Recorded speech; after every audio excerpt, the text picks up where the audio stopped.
It is, I think, the most democratic source of energy ever the man ever made use of, because it's everywhere in the same measure. It is in Africa, as in America, as in Asia, as in Oceania, as in anywhere. Yeah, unlimited potential. The potential is unlimited, exactly. Imagine a world without gasoline or coal. No more pollution from burning fossil fuels. No more oil spills devastating our oceans and land. No more mining that scars the earth or utilizes unethical practices. A world where the air is clean, the skies are clear, and the natural environment remains beautiful. A future with unlimited clean energy for everyone. That is the promise of zero-point energy. This concept will revolutionize the way we think about energy, providing a limitless source that could power our world sustainably. Zero-point energy is the energy that is everywhere, all around us, all the time, even in empty space, like a giant hidden battery. It's a sea of fluctuating energy fields that, when harnessed, will provide an inexhaustible power source for all of mankind. Imagine cities powered entirely by this clean, limitless energy, and electric cars that never need to be recharged. This may sound like a dream for tomorrow, but it is here today. When we unlock the secrets of zero-point energy, we will pave the way for a new era of technological advancement and environmental sustainability. That's not only the promise of zero-point energy, but the promise of one man's lifetime mission to diffuse his breakthrough technology to the world. My name is Andrea Rossi. I have worked for all my life in the field of energy. I started to study the ANR in the wave of the work of Pons and Fleischmann, trying to replicate their effect, and then I have gone on with a series of try and error until we arrived to this last development that I think is important, because now we have prototypes that make energy in an SSM mode, where SSM means self-sustaining mode. This is a zero-point energy that comes from a device that reverses the difference of entropy. So instead of, along the third principle of thermodynamics, going into the increase of disorder if force or energy is not injected in a system, we use this principle to put in order electrons in a way that the difference of entropy of electrons is reversed.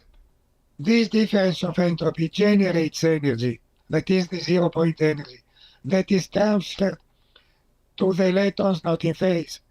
I discovered that, in effect, it is the reverse difference of entropy that generates this energy. Speak English, Doc. We ain't scientists. It is a box. This box makes electricity, so it can be useful to make whatever uses electricity. You can make heat, you can make light, you can make electric engines to run, as we made in the racetrack of Latina. Yeah, so I received an invitation from Andrea Rossi. He was going to put on this demonstration in Latina, Italy. The purpose of the test was to show that an electric vehicle could be powered by an ECAT generator almost indefinitely.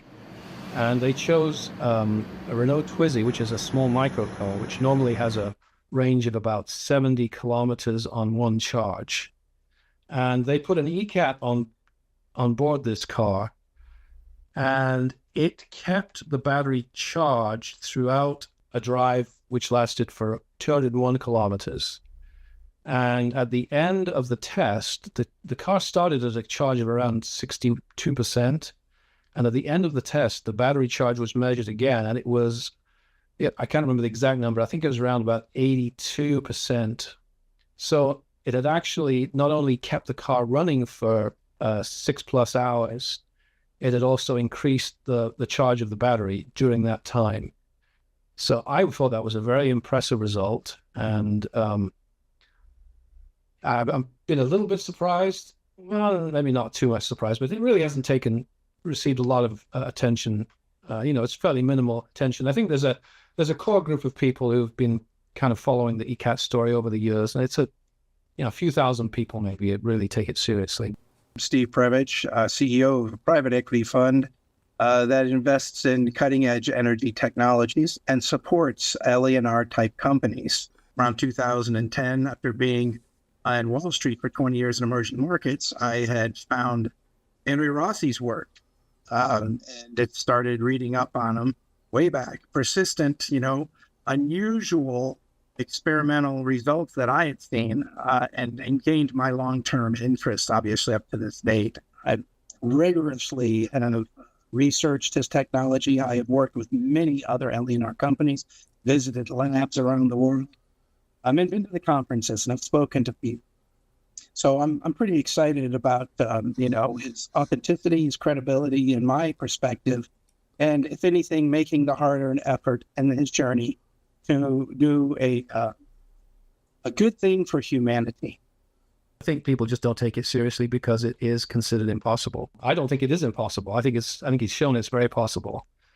And like I said, I think if it was adopted, if this was a technology that was adopted widely, which I think it should be, based on what it can do, I think it could really revolutionize the way the world works. There are efforts in order to try by a lot of very strong people out there, mentally strong people that want to see this for humanity's change for a better world. And right now, this rationing, this scarcity of energy for the last 100 years hasn't really done much for us except cause a lot of problems. Energy for free would make life easier for everybody in the world. Somebody would become unhappy of this fact. But in the world there are, I suppose, 6 billion people. I don't know if it is correct to make happy 100,000 people and make worse life for 6 billion people, because this is what is happening now. Yeah, sadly. Yes, very sadly. Imagine a world where anytime you turn on your TV set, you hear only good things, good and useful things, and no wars anywhere. I do believe that it will be for the better of the world and stop a lot of these, skirmishing for land. I mean, if I may, I can tell you that the war in Iraq was strictly, was Greenspan, quote him, if you think this is about the Twin Towers, it's really about oil. You can pull his quote up there. This is about oil. That's what most wars are fought over. It's usually energy and oil and coal. And this will make that obsolete. I've spent quite a lot of time with Andrea Rossi over the years. I've visited him and talked to him quite a lot. And I find him to be a very serious person, very committed. I've got 100% confidence in that his technology works. The bigger question in my mind has always been, can he make this a commercial success?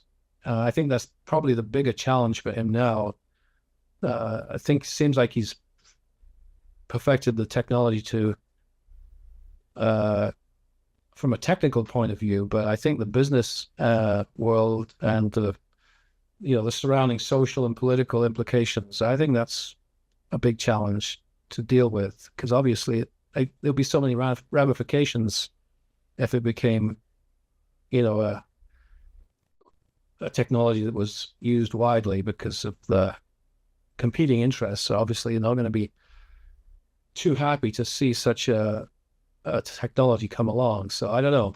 That's the bigger challenge, I think, in my mind. Well, open source is a great idea for technology. But in certain circumstances, you do have to know that, just like with AI and Sam Altman, would he hand this over to someone he believes that would misuse it? and take it, militarize it. With Andrea Rossi, I get it. He wants to make sure it's not misused. And I also believe, there's nothing wrong with the money drop. He needs money in the coffers. He's got to fight these people that will go after his patent. There's literally 10,000 patents out there under LENR. And, he wants to make sure that, he's got that runway to get his technology out there, get the recognition he deserves. And then that way, he can know, his day of coming, that he's done something not just grandiose, but something for humanity. This is my mission, my professional mission. And the realization of this mission, which means this energy diffused in the world, would give a meaning to my professional life. You look over history and you see, there was the steam engine, and I guess before the steam engine there was the water wheel, and one type of energy source has gradually superseded others because of its superior characteristics. And I think ECAD has characteristics superior of any other source that I'm aware of. We've always been shackled to the grid.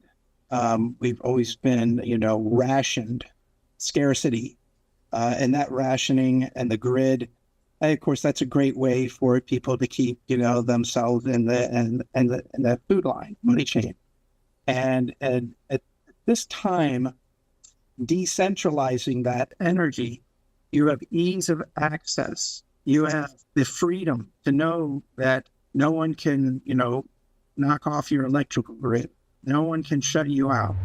And that will take us to closer to a type 1 planet and launch us into a different paradigm altogether. This technology will be a benefit in the long run. It will fill a major scarcity. Desalinations, for one, heavily energy intensive. You can have them everywhere if you need to now. Heat in the Arctic, gardens in the desert, recycling plants. Those will, which are also heavily energy intensive, will make it worthwhile to recycle. And, besides the carbon footprint that it'll remove.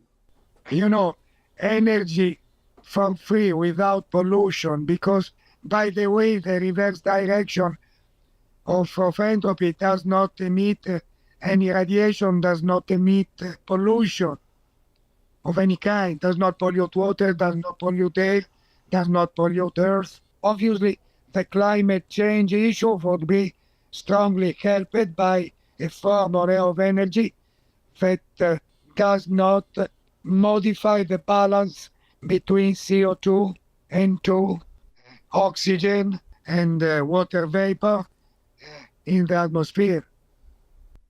If it starts getting a lot of attention, politicians are going to get involved, and when that happens, that anything can happen. I think what would really help him is if there was sort of a groundswell of popular support for it, because politicians are responsive to popular opinion, of course.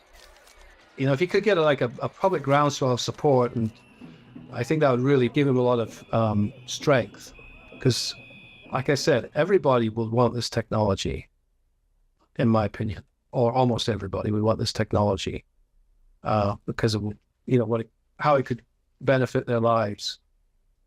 So I think once people recognize it as being real, I don't think people will be very happy if politicians somehow, or regulators somehow, buried it. The potential is enormous because this is a technology that can be applied everywhere. And the source is unextinguishable. Cannot be extinguished because, again, it is everywhere. The entropy is operating everywhere. It is in Africa, as in America, as in Asia, as in Oceania, as in anywhere. The potential is unlimited.